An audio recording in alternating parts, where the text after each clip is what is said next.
Hello, and welcome to a special edition of Chat with Trina.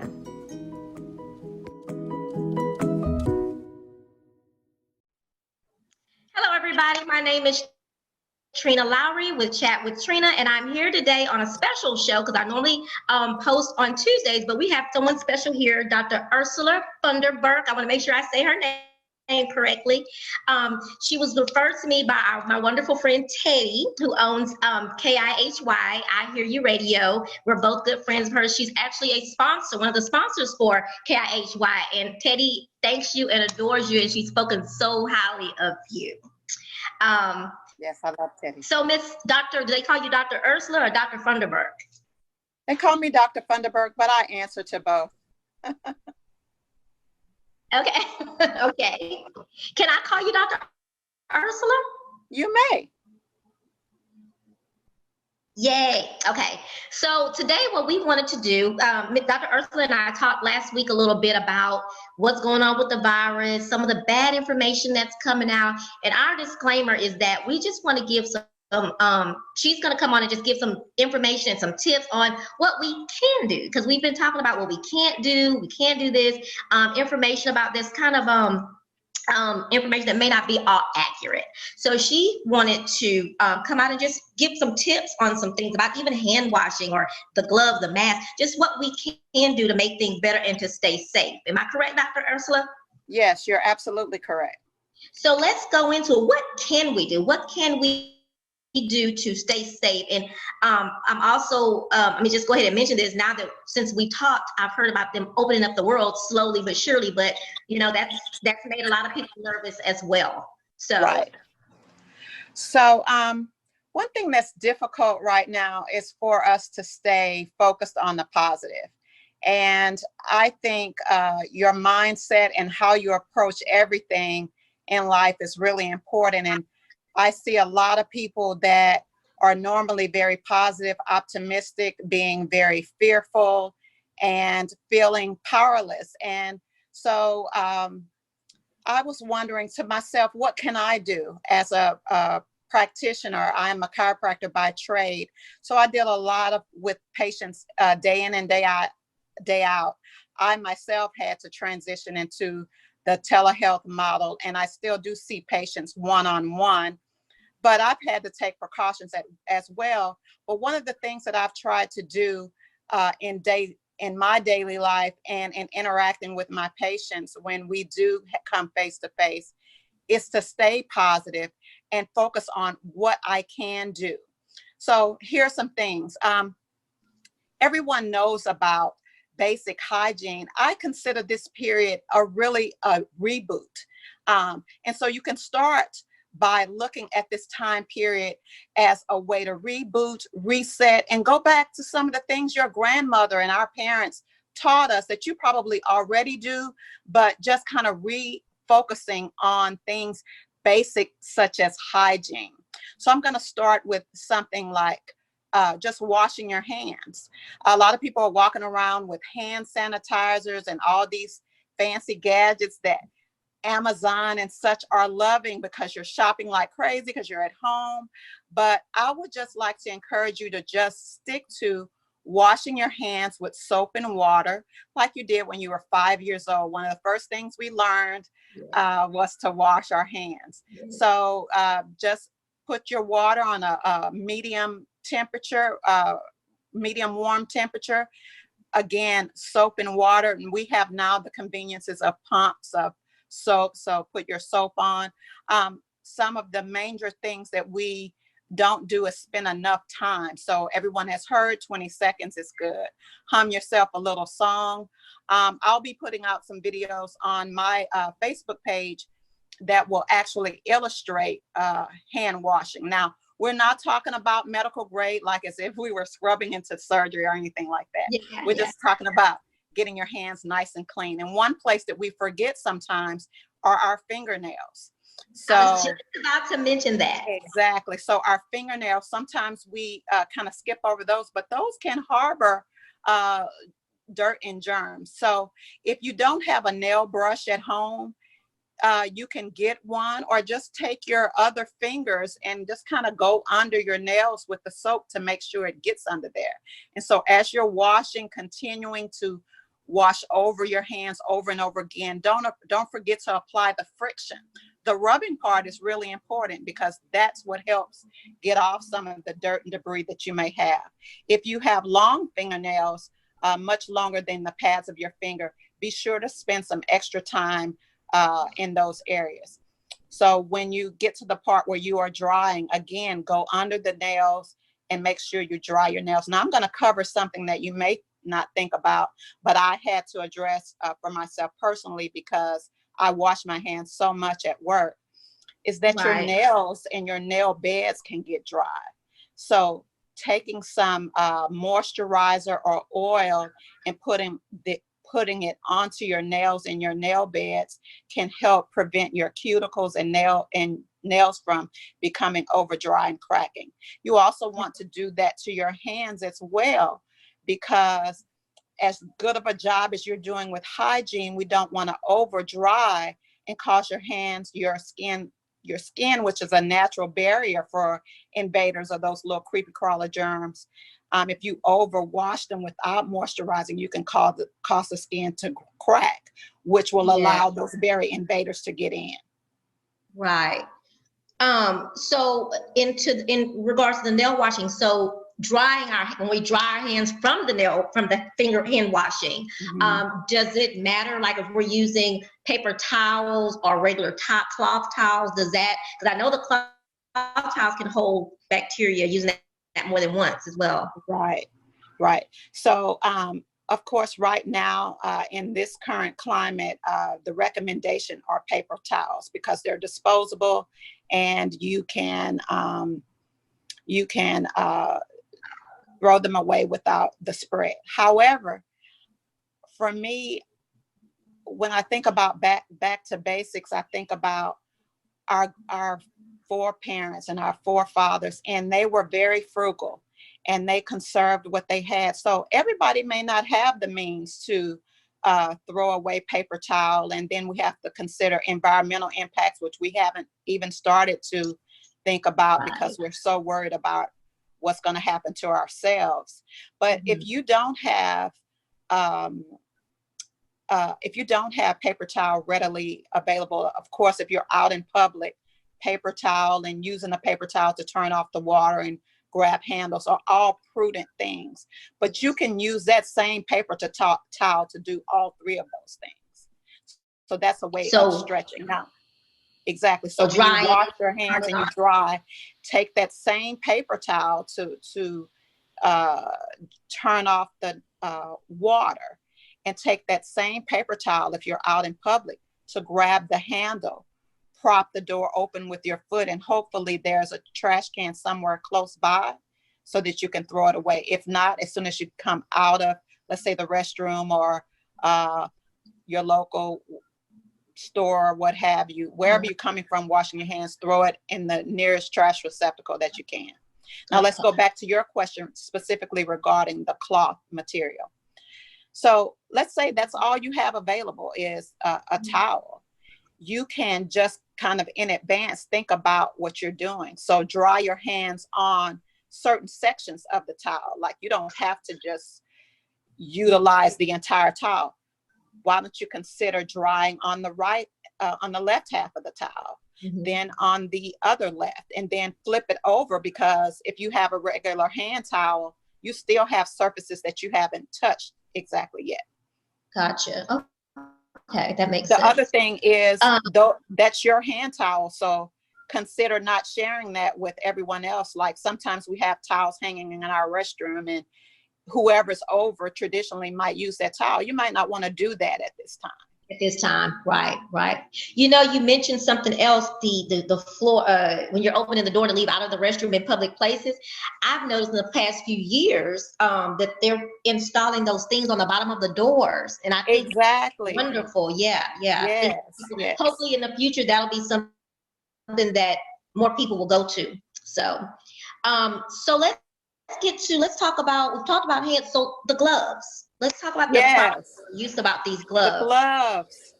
you guys are on the right track in using gloves, but I need to make a few corrections because I've been seeing some things out there that, although well-meaning and well-purposed, are some things we need to change. So, number one, when you put on your gloves, you want to make sure, again, that your hands are nice and clean, either from soap and water, again, that is the preference, or hand sanitizer. And the CDC recommends hand sanitizer with an alcohol content of 60%, between 60 and 80%. 80% is more hospital grade.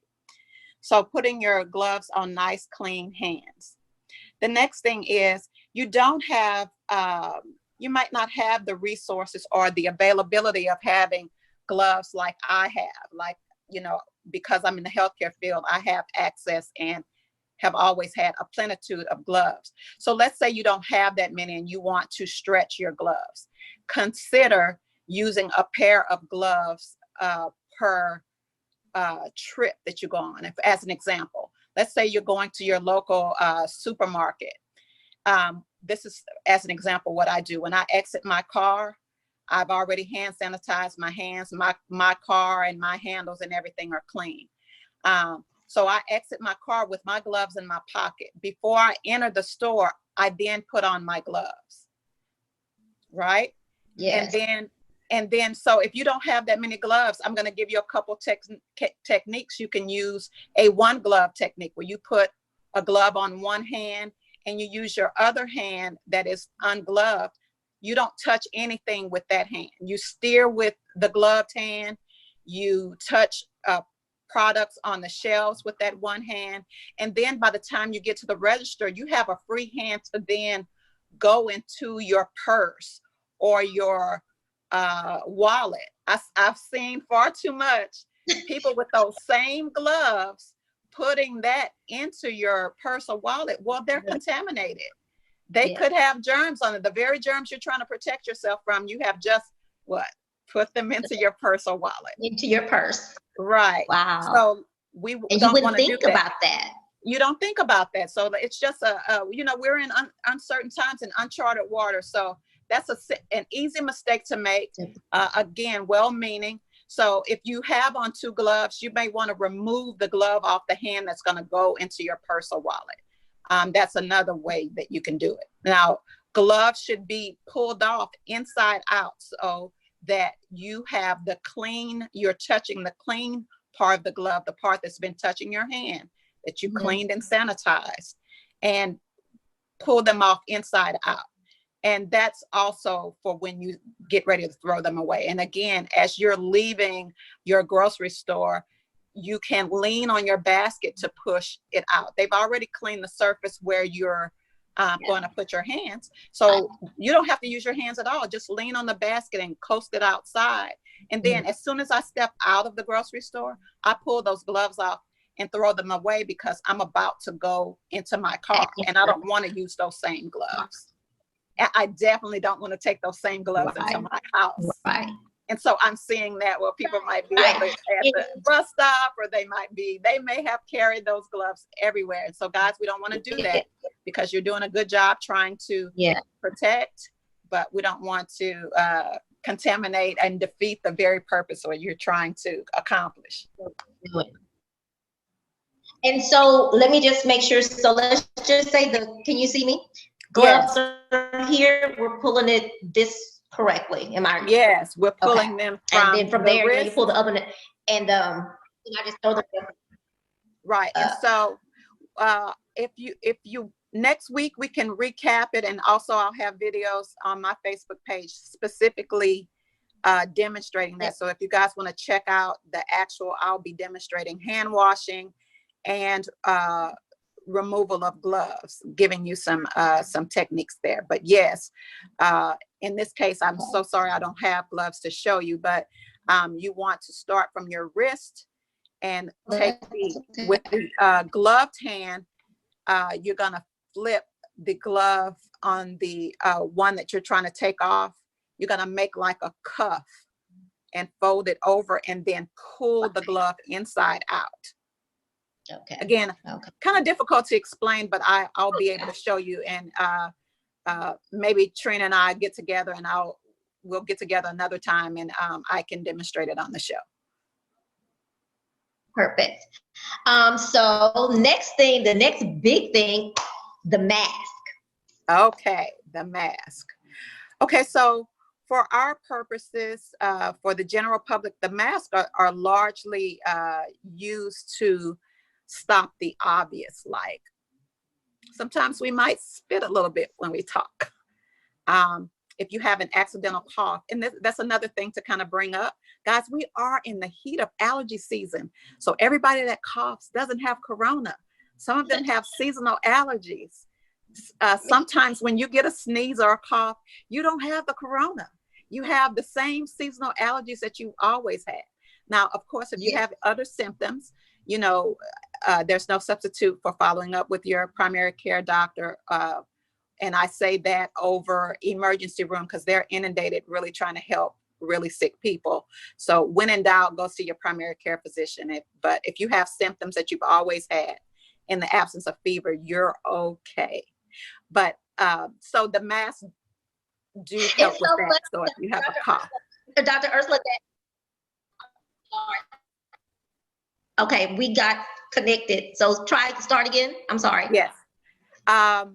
I don't know what part you did There we go. Okay, but so the masks are for to catch a cough. Like if you have a cough from your allergies, it catches your cough. If you have to sneeze because of your allergies, oak pollen. My daughter suffers from oak pollen, so I know all about that. So don't panic. It's those things are to catch those kind of things, but they're not the hospital grade type, because we need those for those of the professionals that are on the front lines really battling, helping to save lives from the coronavirus. So but what you can do is make sure that you cover your nose, cover your mouth. If you tie the first part above your head, that'll secure it and keep it down over your mouth, and you should be fine. If you happen to get one of the N95 masks, there are metal pieces across your bridge of your nose. You want to make sure you pinch it so that it grips your nose. I've seen some people leave it, just stick the mask on and leave it wide where you're leaving all the little gaps. So you want to make sure you pinch that metal part to kind of seal it a little bit. Okay. And so one other tip with the mask, masks aren't plentiful. So one of the things that I do to extend the life of my mask is I spray it with Lysol after every use, and then I let it dry. And I might use that same mask over a period. I mean, we have to, at some juncture, become mindful of being conservative and have consideration to conserve resources, and also, again, the environmental impact that this will have. Long ago, we can do some things now to help with that. Right. Let me ask that as well. So that's something that I was questioning. So I made me a mask with the the little thing they have on TV, and I made it. Right. But then I saw on TV they said, well, when you got to put it in the washing machine. I was like, I only have 3. So does it mean I'm gonna wash every 3 days? So what you're saying is I take it and Lysol or wash it, I guess, by hand. Yes. Okay. Or hand washing it. Okay. It's perfectly fine. So if the news is well meaning, but it's speaking to the masses. But I think about, well, what if a person doesn't have, or what do you do then if this is your one and only mask? Like common sense spraying with Lysol. If you have an alcohol-based, consider making an alcohol-based spray with like alcohol, 2 parts alcohol, 1 part water, and spraying your little mask like that and letting it air dry. Again, good old soap and water, washing it and letting it hand dry. But if you don't have that opportunity, or you need to use your mask sooner than that, like I said, a light dusting of Lysol or a mist of alcohol will and letting it dry will do the job. Sure. Okay, that's good to know.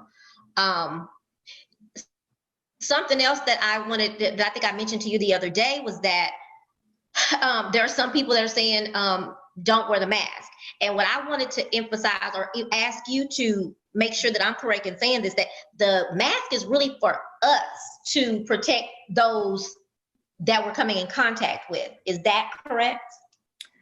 Okay, so traditionally in the healthcare setting, if you are, if you put a mask, if there are a mask in place, if you're concerned with someone having, let's say the flu. I don't want to say corona because it's such a catchphrase right now. Let's say it's the flu, and I, as a healthcare provider, am dealing with them. I might put a mask on them first. Okay. Mm-hmm. But in our case, we don't know who's who, and we don't know who's contaminated. Somebody might be asymptomatic in the current data doesn't support if you have the corona or not. It's just too early. They're not sure if people who are asymptomatic may be carriers or such. So just as a precaution, just know that these are precautionary measures. This is new territory for everyone. So just as a protective measure, they're asking for everyone to wear the mask because you may be a carrier. So you're protecting the other person, and the other person is protecting you. Again, it doesn't stop the corona per se, but what it does is those things like when you spit, when you talk, if you cough, and the respiratory droplets that you've heard about, when you sneeze, those things can spread and float, particularly if there's an air conditioner on, blow it anyway. Right. So it kind of contains, if you will, those kind of things. Because when you talk and you don't have on a mask or whatever, again, a wind could blow. This is airborne. It's invisible. You can't even see these droplets that they're talking about. So it's just a gross barrier to keep the things that could. It doesn't mean that you do, but if you do, it's just, as we say, prophylactic or preventative. Just a measure. It's not the end all be all, but again, we're in uncharted territory. So I think people are just trying to do what they can do. And I just want to emphasize it so much. We're just doing what we can do to try to contain and prevent as much as possible. Great. That's definitely it. So immunity. You have your immune system. I've heard it said, my immune system is good, so I don't have to wear the mask, or I don't have to do this, because my immune system is good. But what my thought was, and tell me if I'm correct or not, or if I'm mistaken, that my immune system is good, and I may know that, but I don't know if Susie's immune system is good. Right. So there's so many different trends of thought with that. And I'm not going to get into the nitty gritty of who's right and who's wrong, because there's a time and place for debate. Right now, I think that everyone should listen to the powers that be, being the CDC, just as a prophylactic measure. Now, is that the end all be all? Is it true that your best offense is defense, which is your immunity? Absolutely. We still want to do what we can do to one, respect other people's boundaries, because you have to look at other things like, what about the psychological ramifications of someone seeing you without a mask, without gloves, and they don't know if you wash your hands, so there are those measures as well. Just there's a comfort or a mental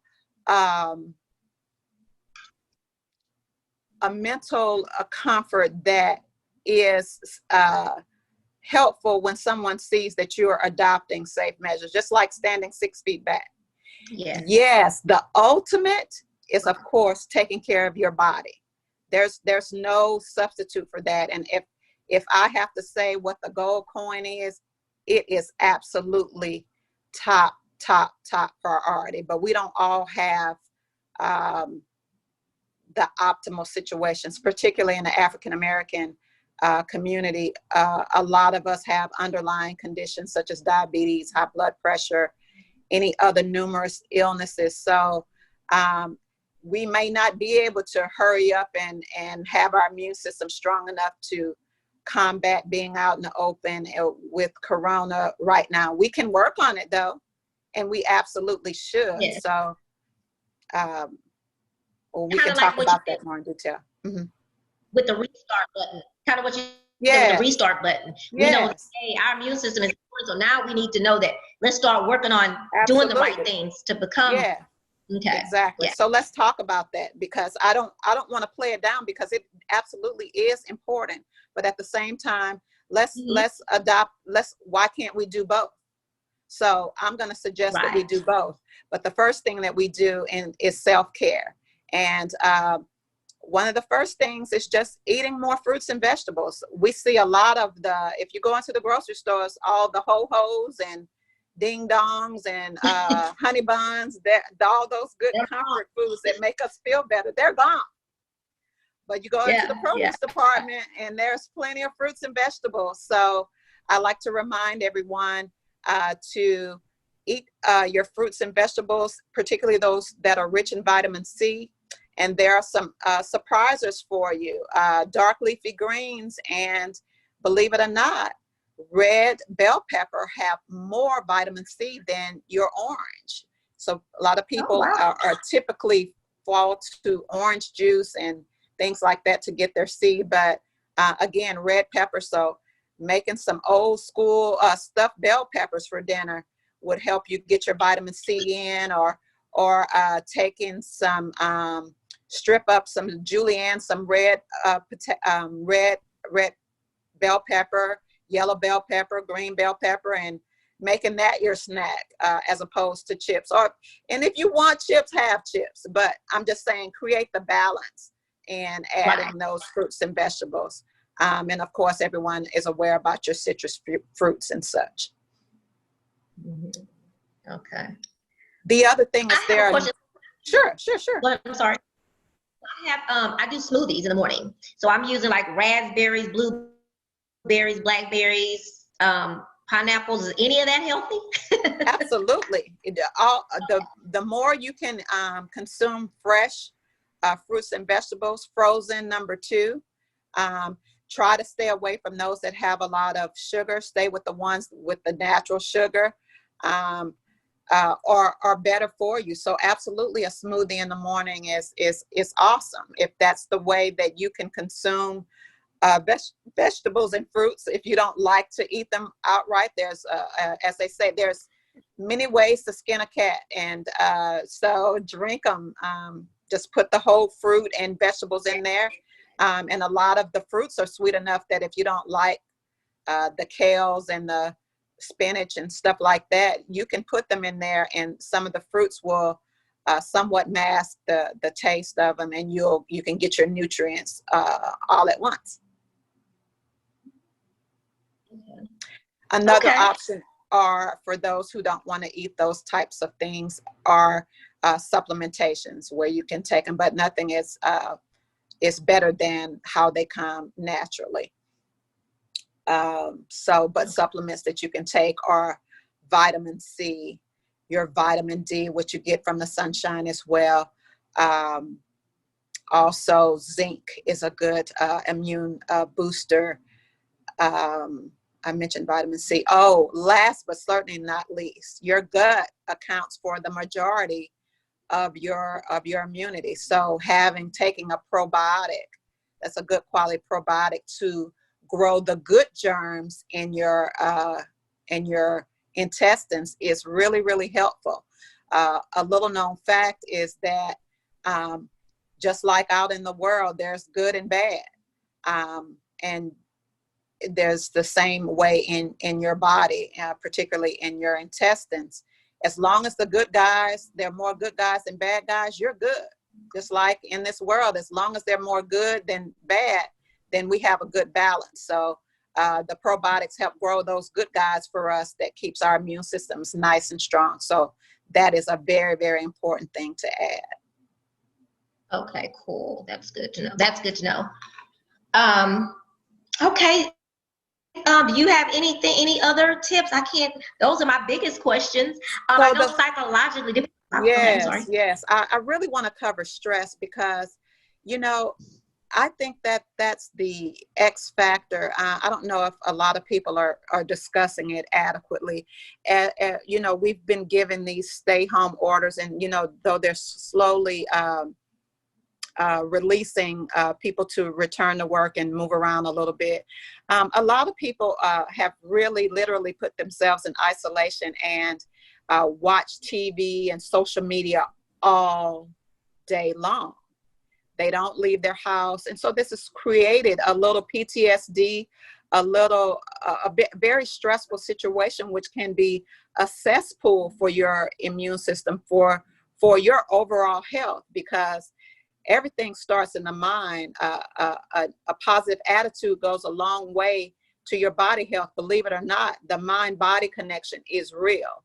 So if you're not sick, if you're watching COVID-19 coverage, both the information and misinformation, and you don't know the difference, which is fine. I'm not saying that that's a bad thing, but what I am saying is information is different than inundation, which means you're so consumed with it, you're paralyzed with fear. That's not a good thing. It's not a good thing psychologically. So get out, exercise. It's good for your immune system. And that doesn't mean that you suddenly become the guru of exercise, or that you're running marathons and whatnot. That's just like a nice walk around your block, just to get in the sun. The sun boosts your mood. Getting your news and snippets. Just get the important parts. The most important part is what's going on locally, and then get a little bit of what's going on nationally, just to get the information. And that be it, then find some other positive, lighter things to do. Talk to a friend. And if you really feel that you've isolated, and you feel depressed or lonely, or like you don't want to be here anymore, please seek professional help.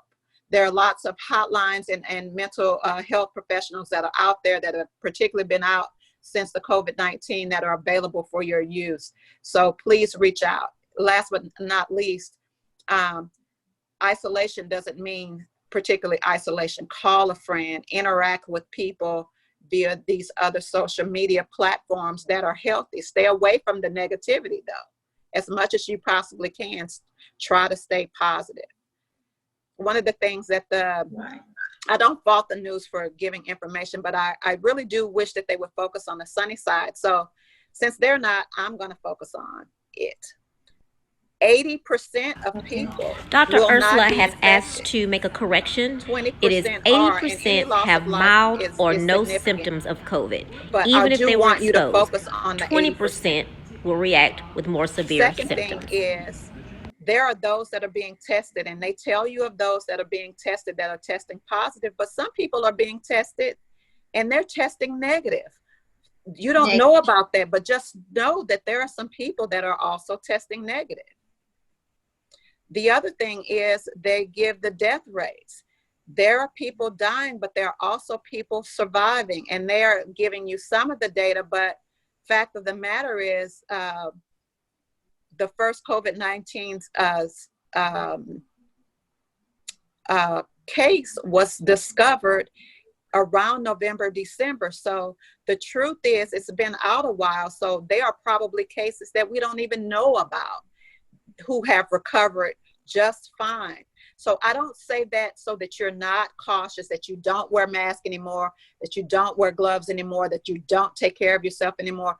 Please, by all means, do all of those things. But I do want you to keep a positive outlook on life, and not get sucked into, woe is me, there's nothing that I can do. There are some positive things happening, and we're seeing that the trends are changing. But there are some positive things that you have no idea about.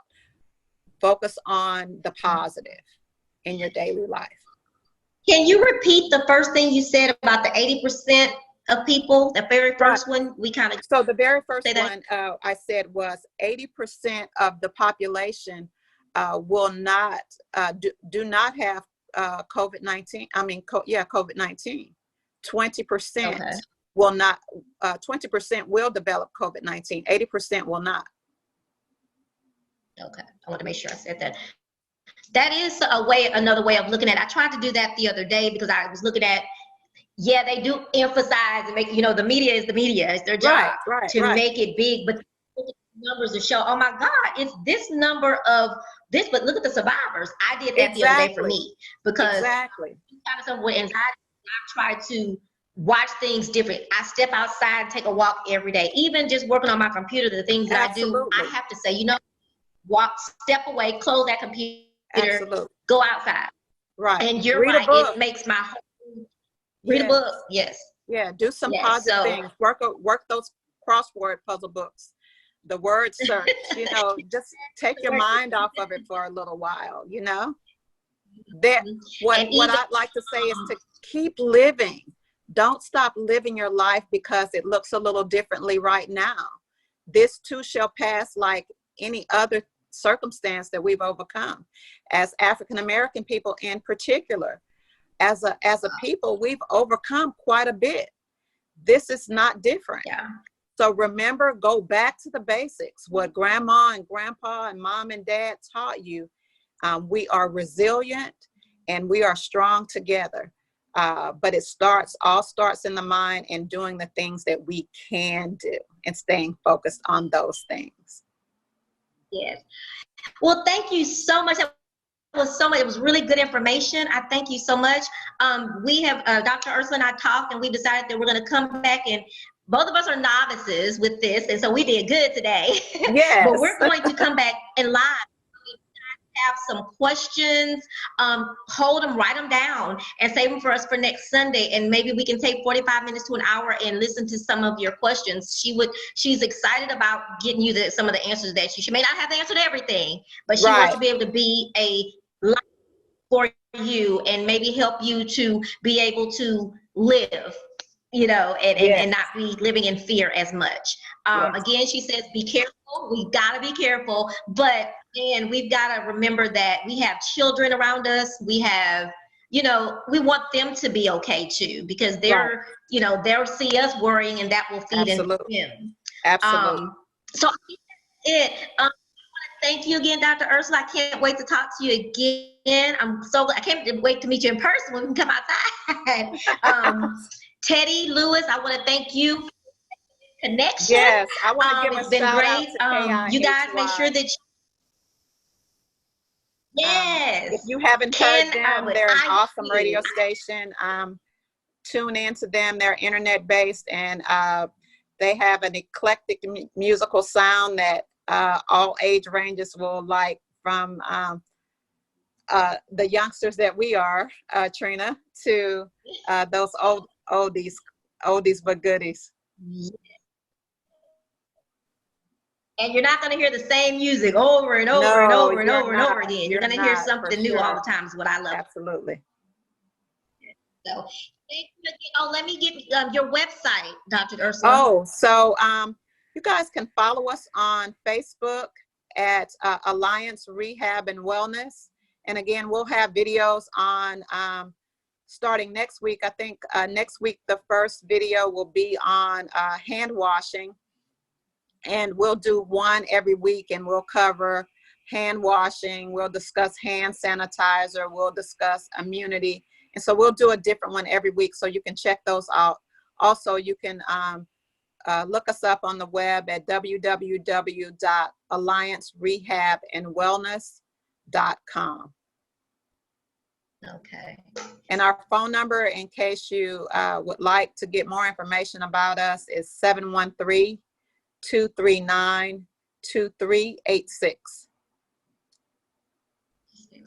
Great. One more thing I have to ask you.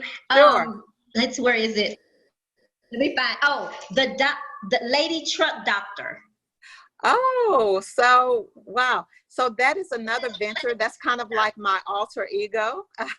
I do DOT physicals, which are the physicals that truck drivers need. Right now, we have plenty of truckers on the road and I want to get a shout out to our truck drivers, our grocery store workers, our healthcare providers that are out there on the front lines. You may not think about it, but they're out there providing for us to make sure that we can stay in. They're out getting the goods and services and saving lives so that we all can benefit from that. So I want to give a shout out to them. But specifically for the truck drivers, we do the physicals that determine their wellness. So when they're out there on those roads, that they're healthy. And in addition to those physicals, we also offer address their other healthcare needs, whether it's about pain or our other providers can address any health conditions that they may be dealing with, aside from the requirements to drive a truck. So see us at Lady Truck Doctor as well. What is it? What does she do to the truck? All right, what does she do to the truck? No, it's what I do to the truck drivers. Help them stay fit and ready, road ready, so that they can make a living and continue to help us. Yes. Thank you. I'm pass it on to my sister. She does the, what do you call it? She talks to the truck drivers. She's a dispatcher. There you go. That's what she does. Yeah, awesome. So, but again, thank you so much. You have been awesome, and we will talk this week so we can prepare for next week. Sounds great, Trina. Yeah, guys, and thank you for having me on your show today. You are welcome. Guys, make sure that you guys subscribe to Chat with Trina on YouTube page. I'm trying to build up my subscribers so I can get me my own name on YouTube. Please go there and make sure that you subscribe, and then you click the little button that'll let you know that I have a new video up. Thanks again, Dr. Ursula, and we'll see you soon. Bye-bye. Wow, that was such awesome information. It was so helpful for me, so I hope it was to you too, those of you watching. Dr. Ursula, thank you again for all of that information, and we are going to have you back for a Q&A. If you want to contact Dr. Ursula, she is on Facebook at Alliance Rehab and Wellness. The number to her office is 713-239-2386. Thanks for joining a special edition of Chat with Trina.